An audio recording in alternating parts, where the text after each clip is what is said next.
I think, one of the most holy seasons there is as we prepare for the coming of Jesus. As we consider Him coming into the manger, His coming into our hearts each day, and His coming again. And today is the 4th Sunday of Advent as we see these candles. And there's this one saying that seems to always pop up during Advent. That Advent is waiting for the sure and certain hope of the coming of Jesus. Waiting for Christ to come into our hearts and into the manger and to come again. However, this year I think is unique. This year there's things that have been happening that we might wonder about.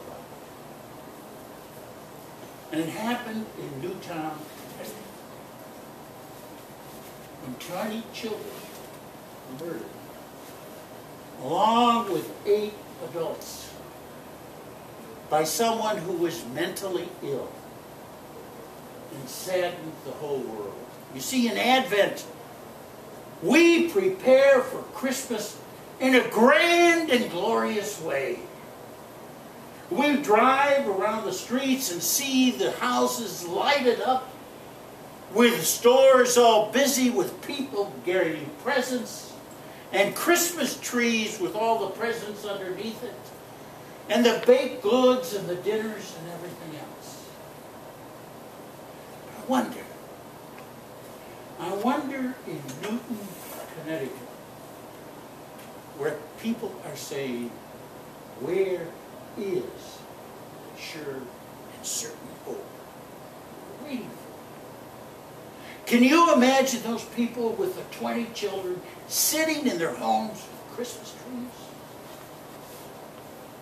With gifts under the tree, and the child is gone. A young child, 6 or 7 years old, whose future was bright and everything was expected. And those adults who were teachers, who were helping children to develop into responsible citizens. Now, that's all gone. So as we sit around the trees and we hope for the coming of Christ, these people may be sitting and saying, where is that sure and certain hope of things to come? And not just those families. The extended families. And children from all over the United States who now wonder how safe they are. And all those children that are still left in the school that may go through life with fear about what may happen. That sure and certain hope that may be taken from them. And if you think it's just there, there's a person who worships with us, whose daughter-in-law has a friend who lost her daughter in that event that occurred. Her name was Josephine Gay. Where is that sure and certain hope?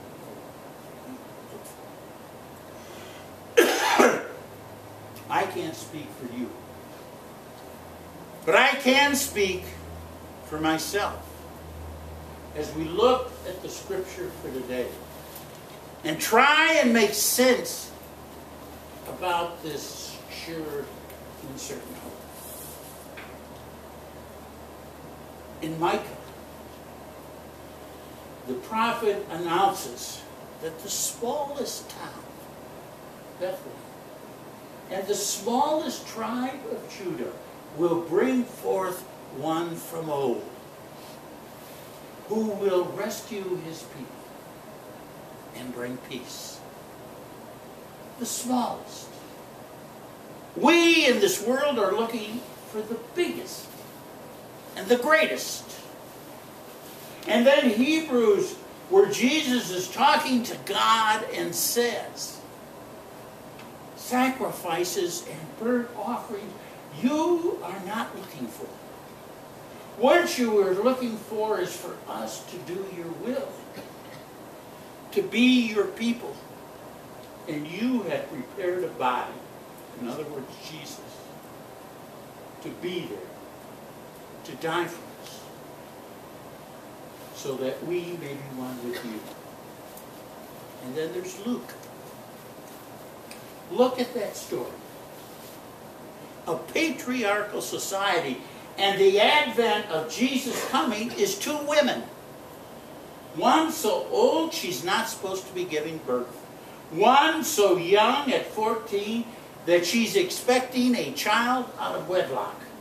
That she will be shamed and mocked and cast out of society for the rest of her life.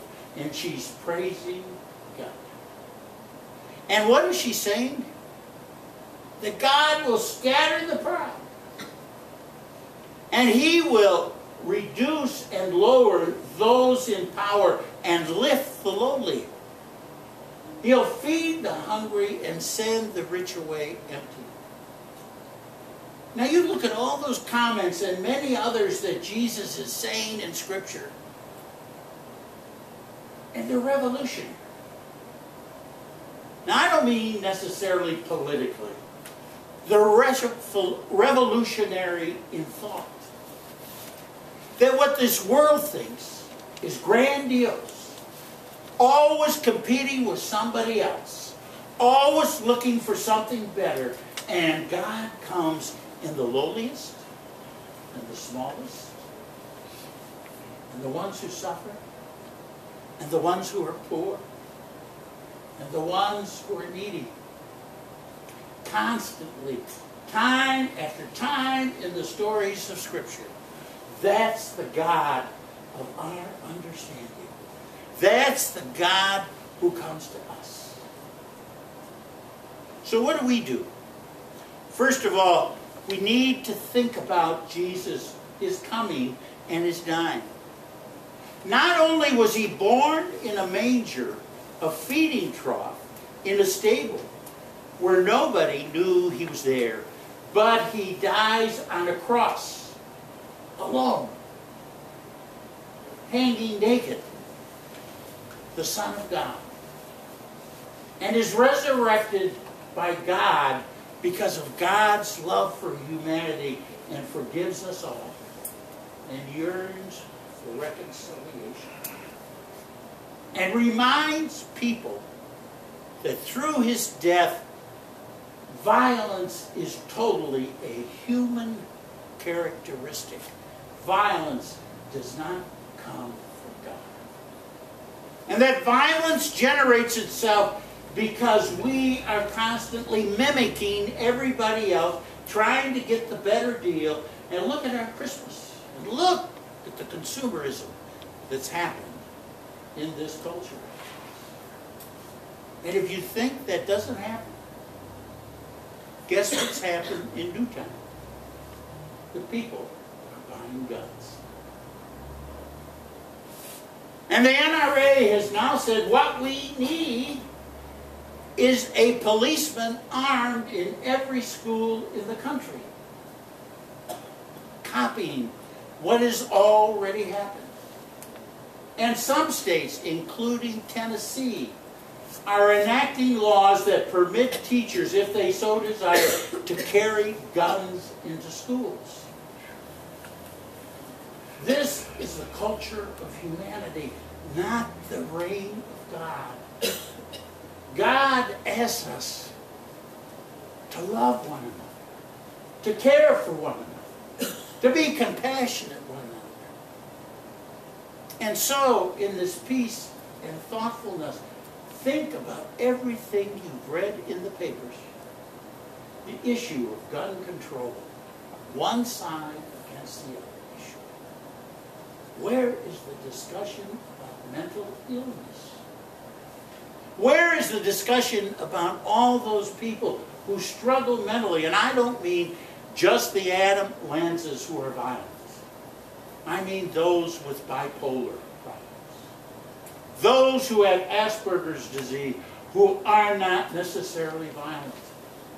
Those with other issues that they struggle with all of their life. Where is the discussion and compassion about that. You and I are disciples of Christ. You and I follow Christ. And I hope as we prepare for the coming of Jesus, we take a few minutes to sit down and think about who we are. Because I believe there is the sure and certain hope of Christ. And I believe that we need to wait for it. But we just can't sit and wait for God to do it. That as we are the sure and certain hope, we crack open our hearts to the loving nature of Christ, to imitate Christ, and to open ourselves to forgiveness, to reconciliation, to care for others, to be compassionate.